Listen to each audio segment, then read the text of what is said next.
Magandang araw po sa ating lahat at nandito tayo sa site ngayon para decode lang din. So mabilis ang decode lang to. So ang gagawin lang po natin ay pag-observe lang sa paligid. At ito po yung tinatawag nilang pag-decode po sa magitan ng mga abstract markers. Okay, so abstract marker kasi nga hindi mo talaga siya akalaing marka pagka hindi mo talaga siya ginamitan ng medyo imahinasyon siya. Okay, so kaya sinabi silang abstract kasi nga hindi klaro. O ngayon, meron po tayong i-decode na area. Ito po ay false po yan.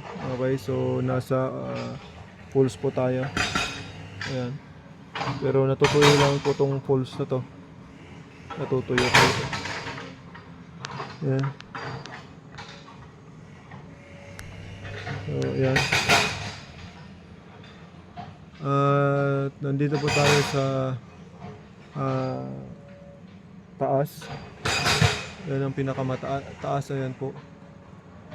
At kung magdidikod po tayo dito, pansinin lang natin yung kakaiba na pwede nating i-consider. So yun, so isa yan na i-register natin yung wall type na yan. So ang daming wall type dito rin. Pero siya yung halatang wall type. Wall siya. Ayan, yun yung may mga kwan dito kaso lang halatang mga hindi siya wall. Pero ito talaga halatang may wall type. Ayan. At the same time, may butas dyan sa gitna niya. Yung butas niya, ayan, yung gitna niya. May butas yan. So, tignan natin na at the same time, mapapansin tayo dito na ayan, para siyang hayop. Okay. Ayan. At ang direction po niya ay papunta rito. Sa tumpok na bato na to. Na hindi ko alam kung katabunan na yan nung panahon ay nung nature or dati na. Pero dati na kasi yan na ganyan na nung pupunta ako dito ganyan na siya. So hindi napapansin po natin ito. Kakaiba siya. So may mata siya yung dalawa. Tingnan mo, ito yung bibig niya na part. Okay. At makikita natin mamaya. So kapansin-pansin na meron din siyang tinitignan. So part dyan. At the same time ito, medyo kakaiba din siya. Kasi napakatigas na bato yan pero tinapyas, may maraming tapyas. Na hindi naman sana ganun. So yan, arrowhead din yan, nakaturo din po siya. At pas nasa taas ka para siyang tuka din po ng ibon. Para sa tuka ng ibon. Ayan.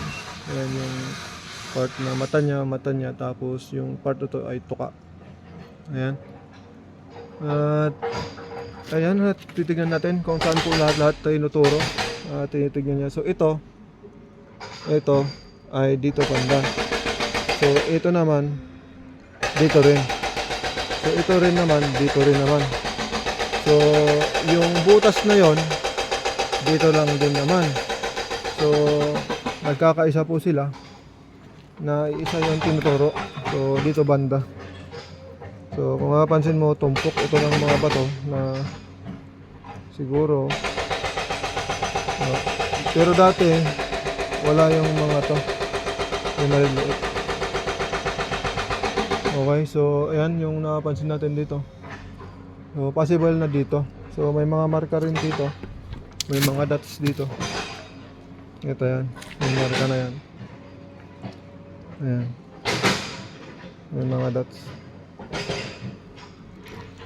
At pansin natin dito. Ayan. So yan yung sinasabi ko kanina. Yan po ay arrowhead papunta doon. At saka yung deposito ay nasa left side. So nasa left side ng creek. At isa pang interpretation nito ay itong dot na to, yan po ay nagsisimbolize ng entrance. Okay, so ayan. At mapansin po natin para siyang may ulo din. Yan, yung naka-side view na siya na parang snail siya papasok. So possible siya, sabi nito ay tunnel paakyat din. And then ngayon meron din akong ibang napansin dito, yung ito. Ayan, makinis to. Ayan.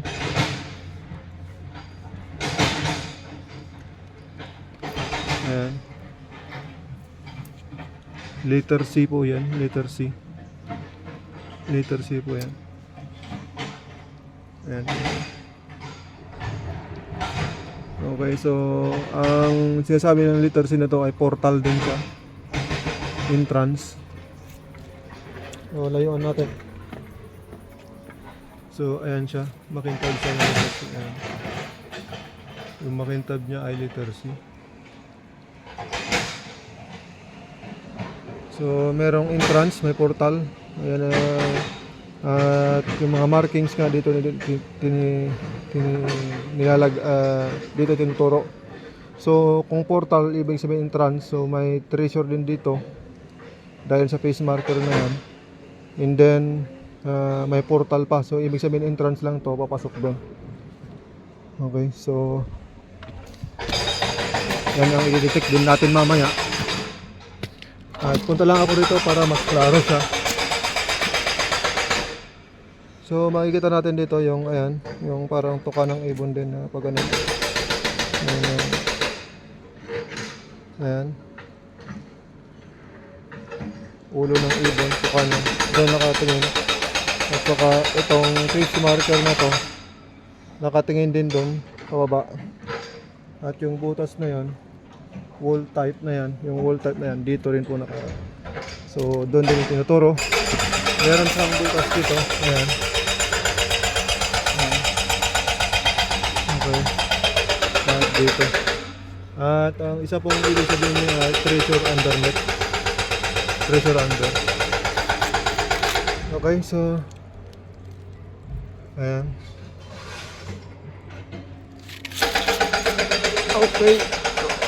Dahan-dahan lang tayo dito kasi pangin to. False to eh. Okay, so ayan yung ating konting maisi-share sa ating vlog at maingay po. Okay, maraming salamat po sa pagsubaybay sa ating vlog. So God bless po sa ating lahat at pagpalain po tayo ng Diyos lahat po. So hanggang dito na lang po. Maraming salamat po.